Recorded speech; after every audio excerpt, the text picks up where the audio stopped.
মই আচলতে মোৰ জন্মদিন হ'ল 1 ফেব্ৰুৱাৰী। কিন্তু যেতিয়া মই কামৰূপ একাডেমি স্কুলত পঢ়িছিলোঁ, মেট্ৰিক দিয়াৰ আগতে আমাৰ সকলো বেটছৰে জন্মদিন ছাৰে 1 এপ্ৰিল লিখি দিছিল।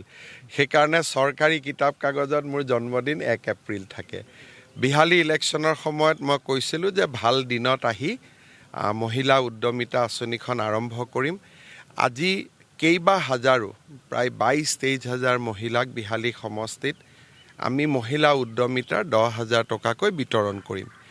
বাকী সমষ্টিবিলাকতো আমি এনেকুৱা একোটা অনুষ্ঠান আয়োজন কৰিম। মই সকলো মন্ত্ৰী বিধায়কক কৈছোঁ যে মোৰ পৰা একোটাকৈ ডেট ল'ব লাগে আৰু সেনেদৰে আমি সমষ্টিবিলাকত গৈ মহিলা উদ্যমিতা আঁচনিৰ ধন বিতৰণ কৰিম। মহিলা উদ্যমিতা আঁচনিত প্ৰথম বছৰ আমি 10,000 টকা দিম, অৰ্থাৎ 2025-26। 26-27 চনত আমি আৰু 25,000 টকা দিম।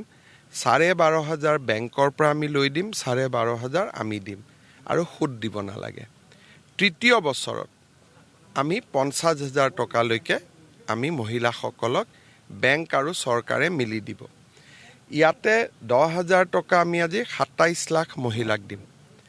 যিসকলে ভাল কৰিব, উৎপাদনমূলক কাম কৰিব, তেওঁলোকক আমি 25,000 টকালৈকে নিৰ্বাচিত কৰিম।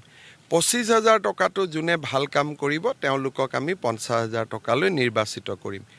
কিন্তু প্ৰথম 10,000 টকাটো আমি সকলো আই মাতৃক, 27 লাখ গাঁৱৰ, 3 লাখ চহৰৰ, আমি সকলো আই মাতৃক দিয়াৰ বাবে সিদ্ধান্ত লৈছোঁ। স্বাস্থ্য মেলা আপুনি উদ্বোধন কৰিব। আজি দুটা আৰু ভাল কাম হ'ব। এটা হ'ল অসমত প্ৰতিটো ৱাৰ্ডতে VCDC, আমাৰ স্বায়ত্তশাসিত জিলা পৰিষদৰ সমষ্টি, গাঁও পঞ্চায়ত, আমাৰ পৌৰসভা, প্ৰত্যেক ৱাৰ্ডতে আমি একোখন স্বাস্থ্য মেলা কৰিম। তাৰো শুভাৰম্ভণি হ'ব। আজি আৰু এটা আমি নতুন কাম কৰিম, সেইটো হ'ল আজিৰ পৰা ধান ক্ৰয় কৰিলে চৰকাৰে অতিৰিক্তকৈ 250 টকা দিব। তাৰমানে 2550 টকা 1 কুইণ্টলত পাব। আৰু সেই ধৰণে আজিৰ পৰা আমি সৰিয়হত 500 টকাকৈ বেছিকৈ দিম। অৰ্থাৎ এতিয়া আমাৰ যুৱক যুৱতীসকলে সৰিয়হ চৰকাৰক বিক্ৰী কৰিলে 6,450 টকা পাব। এই দুইটা আঁচনি আজি আমি বিশ্বনাথ জিলাতে আৰম্ভ কৰিম। অত্যাধুনিক আৱৰ্ত ভৱনৰ আপুনি প্ৰথম অতিথি। এইটো মই এনেকুৱা, আপোনালোকে চাৰ্কিট হাউচটো দেখিছে, আৰু এনেকুৱা চাৰ্কিট হাউচ আমি অসমৰ প্ৰত্যেকখন জিলাতে বনাব গৈ আছোঁ। বিশ্বনাথত আৰম্ভণি হ'ল।